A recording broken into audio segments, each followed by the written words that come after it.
We spent the whole of 2017 complaining about airflow in cases, and it seems that some manufacturers have heard our complaints for 2018. It's time to round up the best of show for CES 2018, focusing primarily on the cases revealed at this year's event. We saw plenty of enclosures that belong in a needs work category, but there were also innovators for the year. Options from Lian, Cooler Master, SilverStone, and even Enermax are all worth talking about, but they weren't alone in the CES showcase. Some of the units on display managed to bring airflow back, while others mixed better airflow ventilation alongside the tempered glass obsession, and some did no airflow at all. We'll get through all of those and more in this Best Cases of CES 2018 roundup. Before that, this video is brought to you by Thermal Grizzly, makers of the Conductonaut liquid metal that we recently used to drop 20 degrees off of our temperatures. Thermal Grizzly also makes traditional thermal compounds for use on top of the IHS, like Cryonaut and Hydronaut pastes. Learn more at the link below. Let's open up this coverage with our Best of Show overall award. This one easily goes to the Lian O11 Dynamic and O11 Air enclosures, built as a collaborative project between Lian and overclocking engineer Der Bauer. The case makes excellent use of space. Without getting too wide, the O11 manages to relocate the power supply into a separate compartment, which frees up the entire interior for optimized airflow pathways to core components. Moving the PSU to the back of the case means that the bottom can be configured with intake fans, feeding the GPU directly, and the CPU can be cooled via liquid or bottom front intake. The O11 Air case has a grilled front and top, supporting up to 360mm worth of fans in each location, though radiators are an alternative and are also supported in the O11 Dynamic.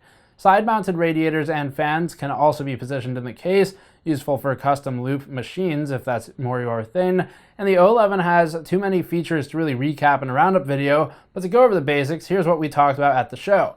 The O11 Air is intended to ship at $120 without any fans at all, or $150 with 3 front-mounted non-LED fans and 3 side-mounted RGB LED fans, 6 total from what we were told by Lian representatives. The O11 Dynamic case will offer 0 fans and axes the front grills in favor of tempered glass, jumping up to $130 in price.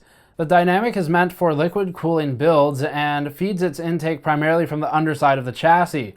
Lian has about an inch of breathing room under the case, which our testing has found to be sufficient for most use cases, and should chart top GPU cooling performance given the minimal distance from the GPU and the underside. This keeps air pressure high as well. Other features include dual power supply support if you wanted it with semi-modularity. The choice is between 2 power supplies, or you could use one of the power supply slots for hard drives.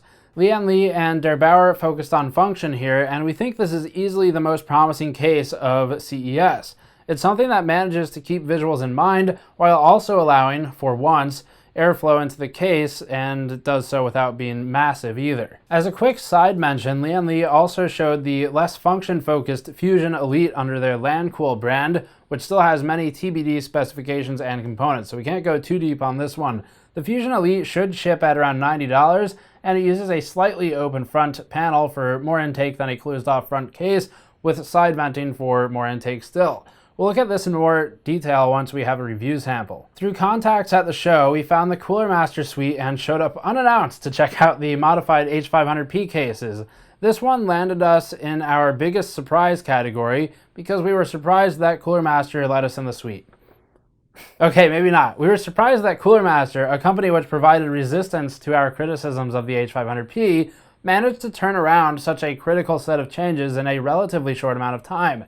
Despite initial headbutting over our H500P review and mesh mod, the company is now upgrading old and new designs to tighten up the front and top panels, reducing risk of the case falling apart, and is also moving to improve airflow. The H500M version of the case further improves quality by getting the left side panel flush with the case, something that none of the H500P variants managed to do, and it's also offering swappable mesh and glass for the front panel, which should theoretically resolve many of our concerns with the initial case launch, including airflow and build quality. As for the H500P refresh, that's now using a screw to hold the top panel in place, which we think is brilliant if simple, and the front panel is now using a clip to firmly mount it. In quick testing, we moved the demo table more than the front panel when ripping at it, and we also noticed that the left tempered glass panel is now more secure rather than wobbling back and forth.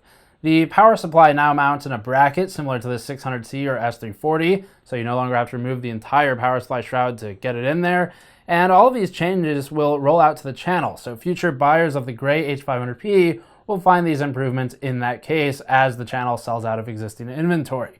There are two mesh options for the white case right now, with one including a dust filter and one without a dust filter. Cooler Master is still finalizing the design here. The mesh-modded version of the H500P also has slightly stronger structural integrity in the front panel because, since there's no glass there, they can do a crossbar to hold the plastic together without that annoying creaking noise that the original case made. Learn more about the H500P and H500M in our Cooler Master coverage.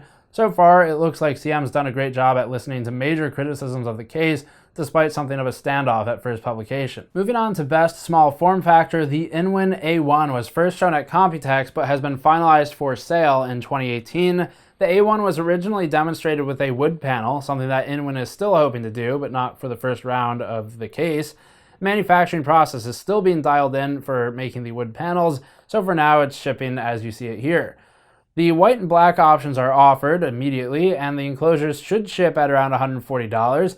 The units include an RGB LED strip underneath, encased in an acrylic side skirt that slightly obscures two 120mm bottom intake fans. Another 120mm fan can be installed in the side, with the right panel punctured for exhaust or intake ventilation. We found the case to be incredibly compact and of a good look. Inwin's closest primary competition from this year came from SilverStone, who converted their Computex Mini-ITX cases into Micro-ATX cases for 2018. And that brings us to the best Micro-ATX category. It's almost a shallow victory for SilverStone to take best Micro-ATX cases, seeing as there was nearly zero competition this year. Still, we wanted to take a moment to highlight the LD01 and LD02 by SilverStone, which have been reworked from Computex to a slightly larger form factor. The LD01 and 2 are inverted motherboard orientation cases with some focus on modularity for future designs. We're told that future iterations of these frames might include mesh paneling as well, despite an immediate form-focused design. SilverStone has a few functional elements, like side ventilation on the paneling and top ventilation, alongside a GPU support structure that mounts to the sidewall, and these are accompanied by odd design choices too, like the pipe, that has no real purpose aside from looks, and those are also odd. Regardless, the inverted layout is one that we think will do well with future mesh designs should they ship, and the airflow dynamics of the case should change in interesting ways with that mesh front. We'll look at this more in the future. Enermax's Saberay lands in the most improved category. We see a lot of cases over 2 or 3 trade shows, each receiving small updates to prototypes as the case keeps going, and sometimes they never even ship, but most improved belongs to a case that has been shown a few times, has changed, and still manages to go out to market. The Saberay was first shown at CES 2017, then at Computex mid-year, and then it vanished. At CES 2018, we learned that it's finally nearing production, and the case has been modified for several key changes that improve overall quality and value. In our coverage of the new Saberay, we revealed that the top and front panels are interchangeable, so the mesh and acrylic options can be swapped or changed to full mesh. Enermax plans to ship 2 mesh inserts with the case, so you'll be able to structure the enclosure to focus fully on airflow, or, if you prefer, use included acrylic to go more looks-oriented.